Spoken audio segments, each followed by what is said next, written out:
তুই কোনে যাচ্ছিস? মাথায় ডিম আছে, আঠে যাচ্ছি ডিম বেচতি। তুই দেখ বলদ, তুই ডিম বেশি ভারইনি। হ্যাঁ, আমি একলা বলদ, তুইও তো কম বলদ না। আচ্ছা, কদি আমার মাথায় কি আছে যদি কতি পারিস ওখান তো তোর দুটি ডিম দেবো। একটু সহজ করে দে। ও, সহজ করে দেবো। আমার মাথায় যা আছে তার রং সাদা, আর ওই ভিতরের কুসুম হলুদ হতে পারে, আবার দুই একটা লালও হতে পারে। আর কব না করলে তুই বুঝিয়ে ফেলাই দিবি নি।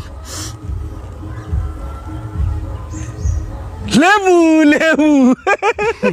হয় নাই, কইছি না তুই একটা বলদ। আমার মাথায় ডিম। ইস রে, আমি একবার ভাবছিলাম তোর মাথায় ডিম।